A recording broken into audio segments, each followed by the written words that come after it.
Hello everyone. तो आज हम बात करने वाले हैं कि नाक की बढ़ी हुई हड्डी का ऑपरेशन क्यों और कैसे होता है। इसके बारे में हम पूरी जानकारी लेंगे। तो दोस्तों, सबसे पहले जानते हैं कि नाक की बढ़ी हुई हड्डी क्या होती है। नाक के बीच में एक पतली सी दीवार होती है जिसे नसिका सेप्टम कहा जाता है। ये दीवार दोनों नथनों को एकदम अलग करती है। जब यह सेप्टम एक तरफ झुक जाती है या टेढ़ी हो जाती है तो उसे डेविएटेड नसल सेप्टम या नाक की बढ़ी हुई हड्डी कहते हैं। दोस्तों, डीएनएस क्यों होता है? हम यहाँ पर सबसे पहले बात करेंगे कि डीएनएस का होने का कारण क्या है। तो चलिए अब इसके कारण के बारे में जानते हैं। कुछ लोगों में ये जन्म से ही होता है और इसके अलावा चोट लगने से भी हो जाता है, जैसे कि गिरना, एक्सीडेंट या खेलते समय चोट लगना। बचपन में नाक पर हल्की चोट जो धीरे धीरे हड्डी को टेढ़ा कर देती है। इसके लक्षण के बारे में अब हम बात करेंगे। तो दोस्तों, एक या दोनों नथनों से सांस लेने में अगर किसी को दिक्कत हो या फिर अक्सर उसकी नाक बंद रहती हो।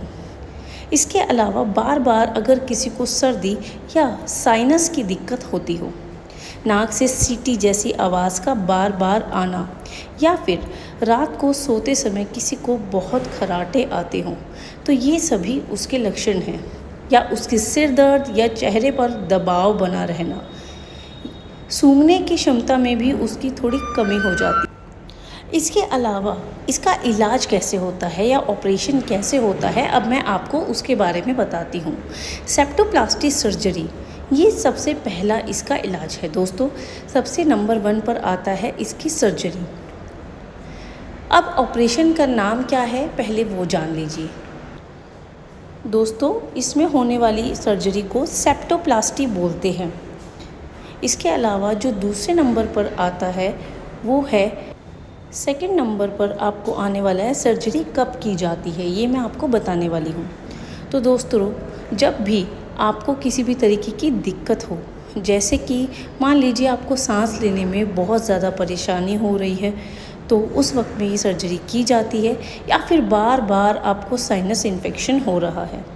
इसके अलावा दवाओं से अगर आपको किसी भी तरीके का आराम नहीं लग रहा है, या फिर तीसरा कारण मैं इसको बताती हूँ। दोस्तों, जो तीसरी बात है कि आपको ऑपरेशन कैसे होता है। चलिए अब ऑपरेशन का जानते हैं। सामान्य एनेस्थीसिया दी जाती है ताकि व्यक्ति को या मरीज़ को किसी भी तरीके का दर्द महसूस ना हो। सर्जन नाक के अंदर से बाहर से कोई कष्ट नहीं होता, हड्डी या कार्टिलेज को सीधा करता है। ज़रूरत पड़ने पर नाक के अंदर टाँके या प्लास्टिक स्प्लिंट लगाया जाता है, जो कि बहुत छोटा सा सांचा होता है। अब आगे बढ़ते हैं इस वीडियो में कि ऑपरेशन में लगने वाला समय कितना होता है। तो दोस्तों, अब हम सबसे पहले बात करेंगे समय की। तो वो लगभग 30 से 90 मिनट का ऑपरेशन माना जाता है। इसके अलावा आपको मैं यहाँ पर बताना चाहूँगी कि अस्पताल में रहने की अवधि कितनी होती है अगर आप ये ऑपरेशन कराते हैं तो।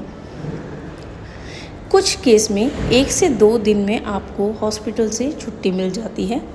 ऑपरेशन के बाद देखभाल में आपको क्या करना है वो भी जान लीजिए। डॉक्टर द्वारा दिए गए स्प्रे और दवाएं आपको अच्छे से इस्तेमाल करनी है। 1 से 2 हफ्ते तक आपको भारी काम, झुकना या छींक को रोकने की कोशिश नहीं करनी है। नाक पर चोट से बचाना है आपको। नियमित फॉलोअप रखना है डॉक्टर से हर चीज़ के लिए। इसमें जोखिम क्या क्या आ जाते हैं, रिस्क बहुत रेयरली होते हैं बट पॉसिबल होते हैं। जैसे कि आपकी नाक से खून बह सकता है, ब्लीडिंग हो सकती है, या आपको इन्फेक्शन हो सकता है किसी तरीके का, या फिर नाक में आपको सुन्नपन या आपको हल्का हल्का दबाव महसूस होगा। फिर से हड्डी का टेढ़ा होना हो जाता है, लेकिन बहुत कम मामलों में ऐसा देखने को मिलता है। क्या ये ऑपरेशन ज़रूरी होता है? सबसे ज़्यादा ज़रूरी बात तो यही है। अगर आपको सिर्फ हल्की सी परेशानी है दोस्तों, ज़्यादा परेशानी नहीं है, तो नमक के पानी से भाप लेने से भी इसमें काफ़ी आराम मिलता है।